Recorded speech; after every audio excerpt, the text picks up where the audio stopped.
Hello student, last time we discussed about the cause of the industrial revolution in England. Today we discuss about the conquested conquest in industrial revolution. आज हम जो industrial revolution यानी कि जो औद्योगिक क्रांति थी उसके परिणामों पर नज़र डालेंगे। So start today's topic. सबसे पहले हम पॉजिटिव इफ़ेक्ट यानी कि जो उसके सकारात्मक जो प्रभाव हैं उनके बारे में डिस्कस करेंगे। On one side of textile industries also help in the emergence of industrial revolution। कपड़ा उद्योग की शुरुआत ने औद्योगिक क्रांति के उद्भव में एक महत्वपूर्ण भूमिका निभाई। जो टेक्सटाइल इंडस्ट्रीज थी उसने सबसे महत्वपूर्ण भूमिका निभाई कि जो इंडस्ट्रियल रेवोल्यूशन उसके कारण हुआ। Innovation of machine in cotton industry यानी कि जो कपड़ा उद्योग में मशीनों का आविष्कार, जो अलग अलग तरीके की जो मशीनें बनी जिससे कि जो कॉटन इंडस्ट्रीज है उसमें डेवलपमेंट हुआ। तो वो कौन कौन सी जो मशीनें थी। The flying shuttle loom invested bye John की इन 1733 रेवोल्यूशनेड इन द टेक्सटाइल इंडस्ट्रीज। 1733 में जॉन काय द्वारा जो फ्लाइंग शटल लूम जो मशीन थी उसका आविष्कार किया गया, जिसने कपड़ा उद्योग को फिर से विकसित करने में एक महत्वपूर्ण भूमिका निभाई। तो जो फ्लाइंग शटल लूम है उसका जो आविष्कार जॉन काय द्वारा 1733 में किया गया। इसके अलावा द स्पेनी जैनी मशीन आई, जो कटाई की जो मशीन थी वो आई। द वाटर फ्रेम पानी का जो ढांचा था वो आया। द मल जो खच्चर थे उनका उपयोग किया गया।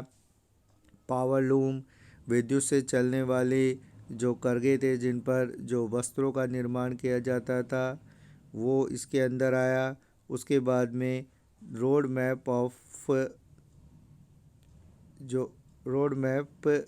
ऑफ इंडस्ट्रियल रेवोल्यूशन, जो इंडस्ट्रियल रेवोल्यूशन था उसका रोड मैप इसमें तैयार किया गया। तो सबसे पहले हमने देखा कि किस तरीके से जो कॉटन इंडस्ट्रीज़ थी उसमें जो अलग अलग तरीके की जो मशीनरीज थी उसका इनोवेशन हुआ और उससे जो कॉटन इंडस्ट्रीज़ है उसके डेवलपमेंट में बहुत ज़्यादा हेल्प हमें देखने को मिली। इसके बाद में जो बात आती है इंक्रीज़ इन प्रोडक्शन, उत्पादन में इससे वृद्धि हुई। Introduction of railway and canal, जो रेलवे यानी कि रेल मार्ग और जो कैनल्स यानी कि जो रेल मार्ग और जो कैनल्स थी नहरें थी उनका विकास इसमें किया गया। Railway took the industrialisation in the second stage, यानी कि जो रेलवे है वो औद्योगिकरण के दूसरे चरण में लिया गया। मतलब रेलवे का जो स्टार्ट है वो जो इंडस्ट्रियलाइजेशन था यानी कि औद्योगिकरण था उसके सेकेंड स्टेज में इसको अपनाया गया। Thomas Savery built a model steam engine in manner friend in 1698, यानी कि थॉमस सर्वी ने 1698 में एक model steam engine the manner friend बनाया। यानी कि जो सबसे पहले जो स्टीम इंजन है वो 1698 में थॉमस सर्वी के द्वारा बनाया गया। Another steam engine was built the Thomas Newman in 1712।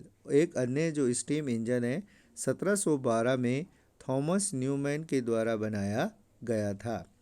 The steam engine has been used only in coal mine until James Watt developed a perfect steam engine in 1796 and established the Soho foundry in founding बर्गिंगम।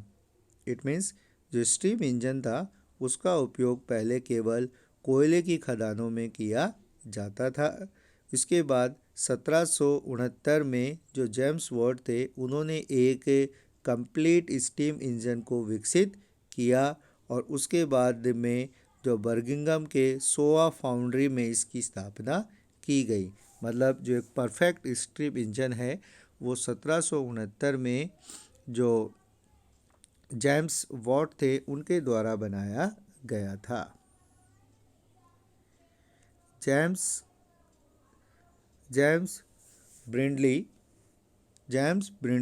built the first English canal in 1761. The canal mania prevailed from 1780 to 1796। यानी कि जो James ब्रिडली थे उन्होंने 1761 में पहली अंग्रेजी नहर का निर्माण किया। मतलब फर्स्ट इंग्लिश जो कैनल है उसका डेवलपमेंट जेम्स ब्रिडली ने 1761 में किया और 1788 से लेकर और 1796 तक ऐसी बहुत सारी कैनल्स जो बनाई गई जिसे कैनल मेनिया के इस पीरियड को कैनल मेनिया के नाम से भी जाना जाता है। द फर्स्ट स्ट्रीम लोकोमोटिव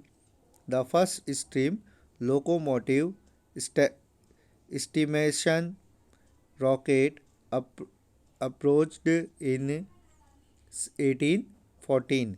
यानी कि जो एस्टिमेशन का पहला स्टीम लोकोमोटिव 1814 में बनाया प्रदर्शित किया गया। Richard ट्रेवल्थिक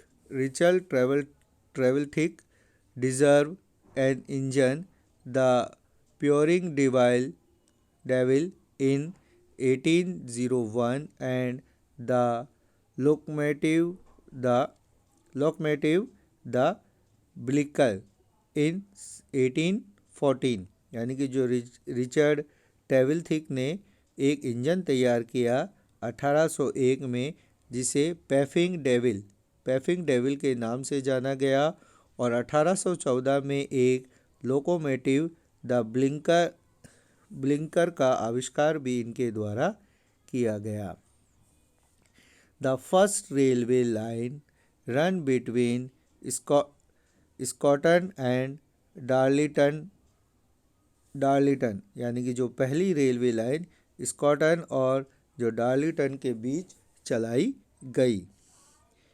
the little railway mania prevailed from 1833 to 1837 and the bigger mania is 1844 to 1847। जो छोटी रेलों का जो उन्माद है, छोटी रेलों का जो चरण हम कह सकते हैं वो 1833 से लेकर और 1837 तक वो चला। इसी तरीके से जो बड़ी रेल लाइन है, बड़ी जो रेलों का जो निर्माण है वो 1844 से लेकर और 1847 तक उन्हें बनाया गया।